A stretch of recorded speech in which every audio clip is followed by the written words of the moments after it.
comment finalement faire le lien, en quoi les mesures que nous proposons répondent à la problématique et aux enjeux. Alors, avant toute chose, l'ASACD, c'est une société de gestion de droits d'auteur. Elle a été créée en 1777 par Beaumarchais. L'idée à la base n'était pas nécessairement uniquement altruiste, elle était de dire c'est anormal qu'aujourd'hui un auteur ne soit pas justement rémunéré de l'usage qui est fait de ses œuvres. Pour remettre dans le contexte historique, Beaumarchais à cette époque rencontre un succès franc avec deux pièces importantes, Le Barbier de Séville et Le Mariage de Figaro.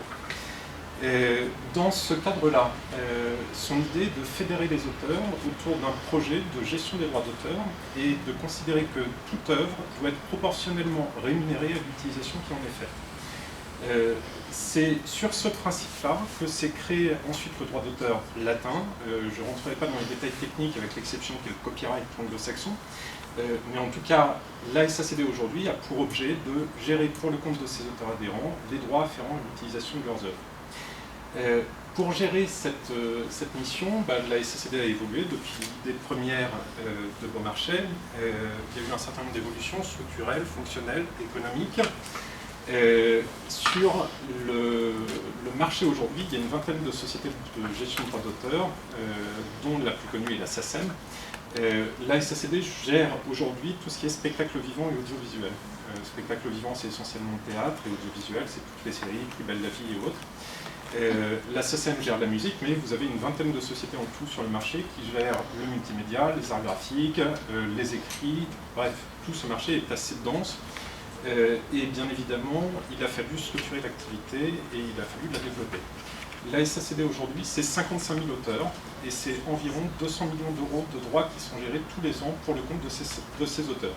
Les 55 000 auteurs ne perçoivent pas tous les ans des droits, mais en tout cas, il y en a 55 000 qui ont déposé quelque chose à la SACD. Par rapport à ça, la SACD s'est adaptée dans des contextes qui ont nécessité des transitions qui ont été gérées de façon différente. Des transitions, on va dire, technologiques aux transitions stratégiques, tout a pu se faire d'ailleurs dans des contextes très différents, de tension, d'information, de partage, d'accompagnement. Et l'histoire récente de la SACD, finalement, s'est faite par certains côtés dans la douleur. Il y a eu des projets importants de réorganisation qui ont laissé des traces, et on a cherché aujourd'hui, dans le cadre d'un nouveau projet dont on vous parlera un petit peu après, à tester une méthodologie différente.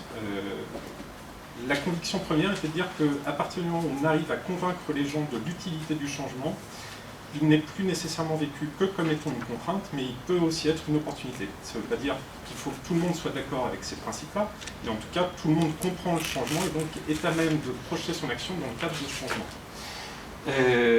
Le mémoire aujourd'hui que nous avons fait, la présentation que nous allons vous faire, finalement tourne autour de cette notion. Comment on peut partager le changement pour que ce soit un levier de la performance de l'entreprise et non plus une contrainte de la gestion des relations sociales de l'entreprise. Voilà, la problématique que j'ai résumée un petit peu par anticipation, finalement, c'est de savoir comment on peut faire de la démarche sociale et de l'humain un axe central du développement de la performance des entreprises. Cette démarche sociale, aujourd'hui, elle est essentiellement réglementée, ou en tout cas, dans l'esprit de beaucoup, et notamment en PME, la démarche sociale, c'est des contraintes. C'est un gros code du travail, c'est des grosses obligations légales, c'est des processus d'information et de consultation qui énervent tout le monde, sauf la CGT, mais bon, c'est autre chose, c'est manifestement une incompréhension entre une direction des ressources humaines et des syndicats. Bref, en tout état de cause, très rarement on entend parler de la démarche sociale comme étant quelque chose de positif. L'humain est le premier porteur de cette démarche sociale, et donc notre conviction c'est que si on veut faire évoluer de la perception de la démarche sociale, il faut qu'on fasse évoluer le comportement de l'humain qui est maître de la démarche sociale. C'est pour ça qu'on va vous parler des objectifs et des enjeux de nos travaux. Et avant de parler des objectifs en tant que tels, on tient à vous rappeler, même si ce matin ça a été déjà très bien fait, les notions de changement. Les notions de changement génèrent beaucoup d'appréhension, d'interrogation, voire de la résistance au sein des entreprises quand ça apparaît. Donc il est nécessaire, tout au moins c'est ce qu'on pense, de favoriser l'appropriation des données de cette évolution qui sera présentée. Et cela, et ça je pense que c'est vraiment le cœur du problème, en maintenant l'équilibre, ce que nous on a appelé le grand équilibre, entre les différents acteurs et partenaires de l'entreprise, et cela quel que soit leur niveau d'implication dans le changement qui interviendra. Donc, l'objectif, comme vous pouvez le lire, est que le changement soit considéré par tous les acteurs de l'entreprise comme une évolution vitale pour qu'elle s'adapte en permanence. Les enjeux.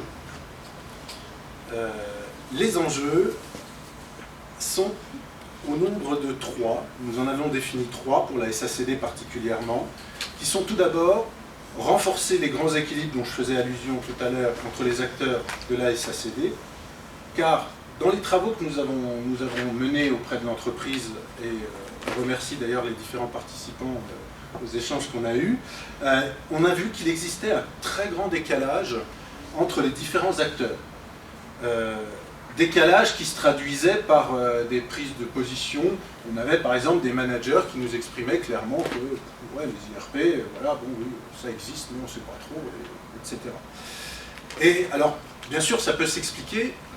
Rappelez-vous bien qu'on est sur une structure de petite entreprise, petite ou moyenne entreprise. Donc, on peut aussi expliquer cela par la taille de l'entreprise, sa spécificité culturelle, sans jeu de mots avec son activité première, mais aussi, et ça c'est ressorti, l'histoire récente du dialogue social au sein de l'entreprise. Et on a vu que c'était très très ancré dans la mémoire collective des différents acteurs qu'on a rencontrés. Ensuite, nous nous attacherons à impliquer et responsabiliser chaque acteur dans son rôle. Des exemples très concrets. Aujourd'hui, que ce soit les représentants du personnel, sont amenés à négocier, éventuellement à signer des accords ou à ne pas les signer, mais souvent, un petit peu, ça s'arrêtait là. Et suivant la pression salariale qu'ils pouvaient subir derrière les négociations qu'ils avaient, devaient des fois un peu revoir leur position initiale. Et c'est très compliqué d'être dans cette posture inconfortable, c'est d'avoir des fois une position personnelle, syndicale, et des fois de se rendre compte qu'elle est un petit peu malmenée par les salariés qui ne la comprennent pas forcément. Ou simplement, un DRH, même récemment nommé,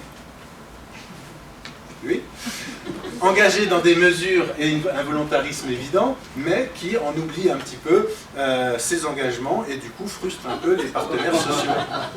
Ça, c'est pour tout à l'heure.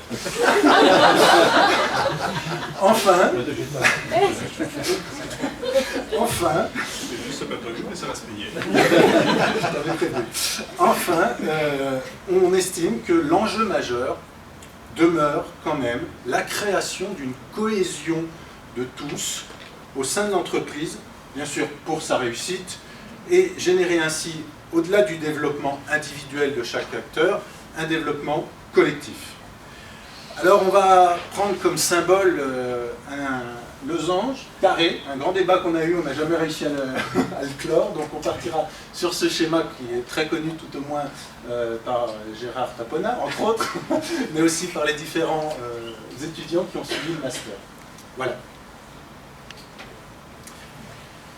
Alors, pour revenir sur la méthodologie utilisée, on s'est appuyé sur 2 études. Un audit social qui a eu lieu fin 2012 et enfin des entretiens que l'équipage a menés en ce début d'année. L'audit social, qui est donc réalisé fin 2012, fait ressortir, au-delà de stricts impératifs légaux, un historique de dialogue social dégradé. Un dialogue social au point mort, perçu comme un frein au développement, une contribution insuffisante des IRP au développement de la société, une contribution également insuffisante de l'encadrement au dialogue social, et peu ou pas de partage de la stratégie avec les IRP et les salariés. Alors, le dialogue social est à présent renoué, mais il reste cependant fragile du fait de ce passif. Alors les entretiens, on va les étoffer un petit peu plus, ont été menés en ce début d'année par l'équipage et ont mis en évidence des attentes assez fortes de la part des IRP. Reconnaissance de leur activité par la direction, Implication dans le processus de changement. Donc là, il se passe des choses dans la société, ils souhaitent y être impliqués dès le début. Mais cependant, cette nouvelle attitude de la DRH leur pose cependant questionnement. Ils ne voudraient pas servir de caution à un changement. Ils souhaitent aussi disposer de moyens nécessaires pour être disponibles dans cette phase de changement et notamment l'organisation de leur charge de travail. On a aussi rencontré les managers et directeurs. Là, on sent qu'ils étaient très différemment impliqués dans le processus de changement.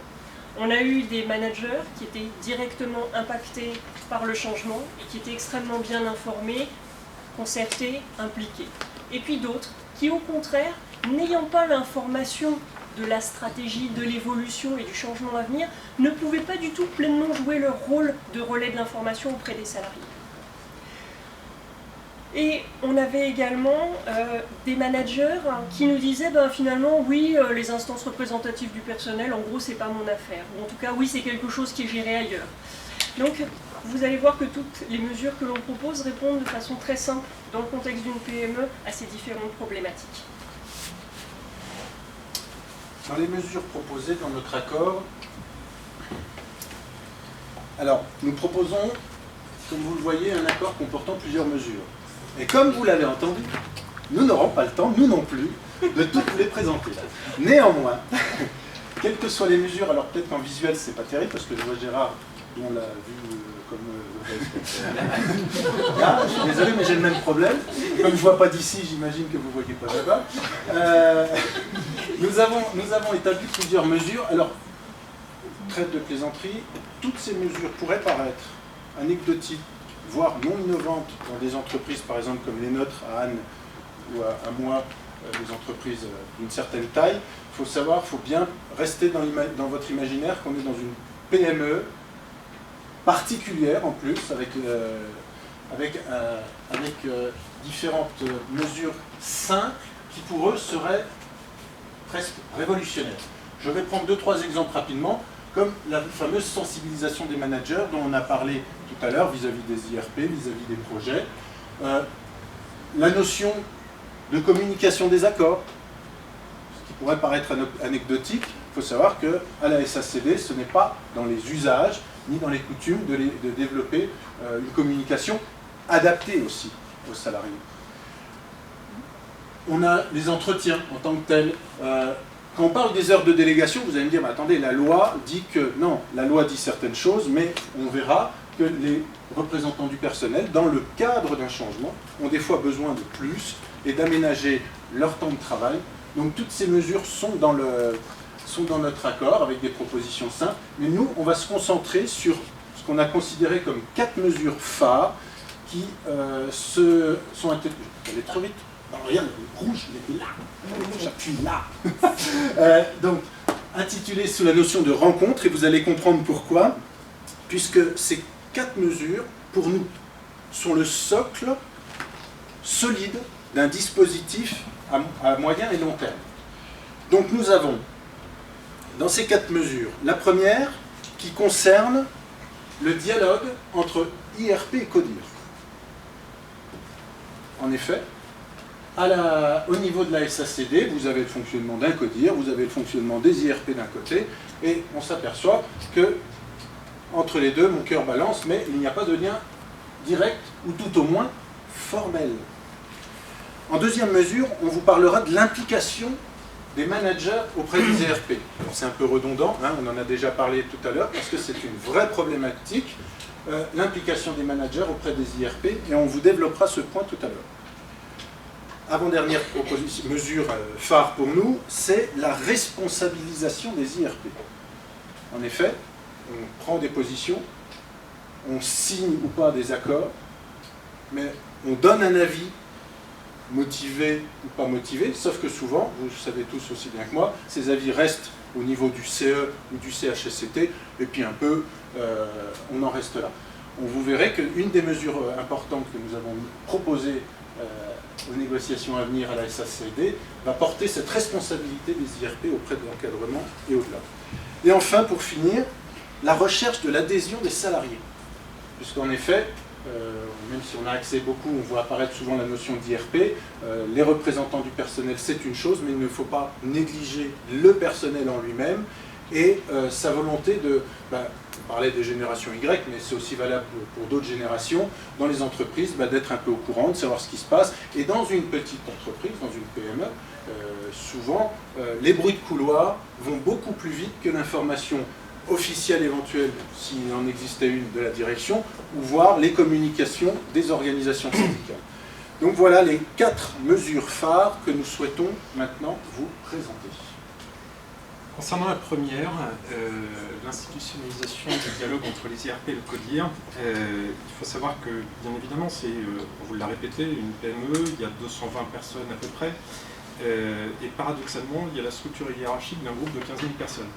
Il y a des responsables de service, des directeurs adjoints, des directeurs délégués, et puis voilà. Et sur 220 personnes, on pourrait avoir un contact beaucoup plus direct entre chacun, une meilleure compréhension des uns et des autres s'il y avait ce lien direct. La première mesure, donc, c'est d'institutionnaliser le dialogue entre les IRP et le CODIR, parce que très souvent, les points de friction sont à ce niveau-là. En tout cas, aujourd'hui, le constat qui est fait est que le CODIR comprend insuffisamment les enjeux des IRP. Dans le meilleur des cas, ce sont des empêcheurs de tourner en rond, et dans le pire des cas, je n'ose même pas dire. Côté IRP, le CODIR est dans le meilleur des cas un incapable, et dans le pire des cas, j'ose pas le dire non plus. Le dispositif proposé, donc, c'est en 2 phases. D'un côté, en phase normale, quand tout va bien, donc la gestion qu'on pourrait qualifier de quotidienne, il faut réaffirmer ce dialogue, réaffirmer cette relation, et donc on propose au moins une fois par an de créer une réunion pas formalisée, qui ne donne pas nécessairement le lieu à l'établissement d'un PV formel avec approbation, etc.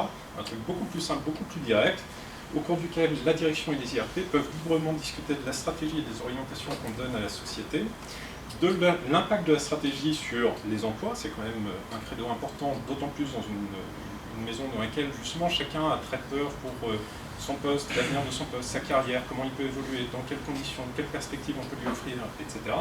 Et puis les moyens qu'on entend mettre en œuvre pour maintenir le bon niveau d'employabilité, alors employabilité au sens très générique du terme, aussi bien dans le cadre de l'employabilité dans l'absolu de chacun des salariés que dans le cadre de la stratégie très relative de la société. L'autre aspect, c'est en période de changement, donc dès qu'il y a des sujets un petit peu structurants qui nécessitent là des phases d'information-consultation, l'information-consultation, elle est légale, elle est obligatoire, sauf que, ça, la CGT n'aime pas quand on le rappelle, mais l'avis, il est formel. Que l'avis soit motivé de façon positive, négative, qu'il soit blanc, qu'il soit noir, quelque part, la direction reste maître de ses décisions, et donc peut tout à fait, quel que soit l'avis rendu, y aller dans les conditions qu'elle entend. Ces réunions en période de changement permettraient justement de rendre plus pédagogique le changement et de ne pas se contenter uniquement de respecter des formes, mais bien d'aller chercher un fond dans les relations qu'on peut avoir avec les IRP. Ces réunions permettraient donc d'informer sur l'état d'avancement des actions, mais également d'être à l'écoute du climat social et des points de blocage, tous ces espèces de petits irritants qu'on a du mal à exprimer en réunion formelle, justement, mais qui malgré tout sont importants à avoir à l'esprit dans le cadre du projet. Je ne suis pas en train de dire qu'il faut s'occuper de chacune des doléances de chacun, mais en tout cas, les éléments, on va dire, un petit peu abstraits sont aussi importants que les éléments concrets, notamment en matière de relations sociales. Et puis le dernier point, c'est effectivement d'informer sur les dérapages de calendrier et les prochaines étapes.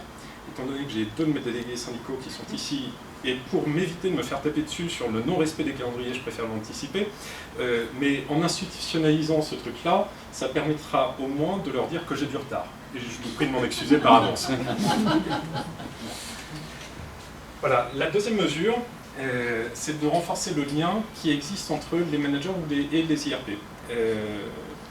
L'incompréhension sur laquelle on va pas revenir, mais en tout cas cette incompréhension entre les rôles de chacun, les missions des uns et des autres, nécessite de se pencher sur cette question de façon très pragmatique. Et donc l'idée serait que aujourd'hui on puisse permettre justement aux managers d'être plus impliqués dans les relations sociales. Je ne suis pas en train de dire qu'il faut déléguer la gestion des relations sociales à l'encadrement intermédiaire, ça reste effectivement aujourd'hui une prérogative RH, mais le RH peut animer un système dans lequel le manager aura une meilleure connaissance du rôle des IRP et sera porteur de son projet vis-à-vis des IRP en premier lieu pour pouvoir désamorcer en amont tous les points de blocage qui pourraient être identifiés après.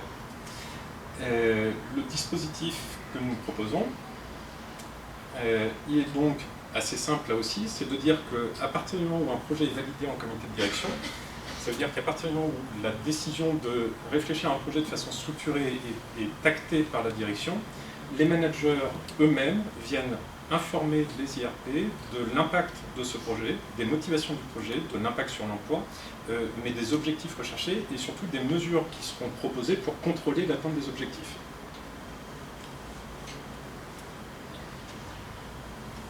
Alors sur la troisième mesure, c'est le fait de responsabiliser les IRP. Donc responsabiliser les IRP et puis mieux faire comprendre aux organes de gouvernance le positionnement des IRP et l'expression collective. Alors pourquoi est-ce qu'on a entouré cette relation et pourquoi on a souhaité ça? C'est bien souvent, quand on est une instance représentative du personnel, un secrétaire de CE, de CHSCT, pour arriver à rendre un avis, on y passe du temps, on y passe de l'énergie, on fait des recherches, on pose des questions, on argumente, on se concerte et on rend un avis argumenté. Or souvent, ce qui intéresse effectivement la direction, c'est est-ce qu'ils ont rendu leur avis ou pas. Et souvent, l'argumentaire passe un peu aux oubliettes ou n'est pas connu de la direction ou des instances de direction. Donc ce que l'on souhaite mettre en place pour répondre à ça, c'est que le secrétaire de CE et le secrétaire de CHSCT, dès lors que leurs instances auront émis un avis dans le cadre d'une procédure d'information-consultation, en feront systématiquement la présentation auprès de la direction et du conseil d'administration. C'est à la fois une responsabilisation dans ce sens où on doit assumer la position qu'on a prise, et à la fois, ça permet une meilleure compréhension par la direction et les organes de direction, et du conseil d'administration là particulièrement, pour comprendre et pas se dire c'est soit un blocage, soit j'ai un feu vert, je peux faire ce que je veux. La présentation. Ensuite, on va tout prendre et prendre l'ensemble des salariés. L'adhésion des salariés. Rechercher l'adhésion des salariés, c'est pas qu'en période de changement. La période de changement est ce qu'on appelle un peu l'agilité de l'entreprise, le changement permanent, comment faire face aux évolutions qui nous impactent en permanence et permettre cette agilité, ça se prépare dans les périodes stabilisées, les périodes normales. Et c'est instaurer un climat de confiance, de dialogue et d'information. C'est aussi, dans cette période normale et stabilisée, comme en phase de changement, désamorcer les irritants sociaux en mettant en place les conditions d'une expression collective. Donc permettre que les salariés puissent directement exprimer des choses à la direction. Et c'est aussi permettre aux instances représentatives du personnel et aux managers de présenter un bilan factuel de leur activité. Alors qu'est-ce qu'on vous propose comme dispositif très concret? C'est en fait d'organiser chaque année une assemblée générale de l'ensemble des salariés. Donc on parle bien même en période stabilisée et d'autant plus en période de changement, où la direction générale présente à l'ensemble des salariés sa stratégie, le contexte, ce qu'elle veut faire de la société dans l'année à venir ou dans les années à venir. Les RH, suite à ça, par rapport à cette stratégie, va dire quels sont les impacts possibles sur les emplois, les carrières, qu'est-ce que je mets en place comme moyen pour arriver justement à garantir cette employabilité, à faire que les gens aient la formation nécessaire à l'évolution des emplois. Et enfin, il présentera aussi les accords qui ont été négociés au cours de l'année avec les organisations syndicales et qui ont été signés. Après, ce qu'on propose encore une fois, c'est de remettre les managers dans leur rôle et de leur donner la possibilité chacun de s'exprimer vis-à-vis de l'ensemble des salariés en présentant un bilan de l'activité de leur service. Et enfin, de permettre aussi aux instances représentatives du personnel de présenter un bilan factuel, non polémique, de l'activité du CE, des délégués du personnel et du CHSCT. Voilà, en conclusion, l'idée maîtresse qui a présidé à ce travail de recherche, l'idée maîtresse qui a présidé à ce travail de recherche était de partir du principe que, en associant les personnes, en respectant les positions de chacun, on pouvait faire du changement non plus une difficulté, mais bien une opportunité. Le petit dessin de départ résumait assez bien finalement les questions qu'on se posait, pourquoi, pour aller où et pour arriver où et comment. Toutes ces questions, je pense que tous dans la salle, on se les a déjà posées à un moment ou à un autre, que ce soit en tant que syndicat ou en tant que RH.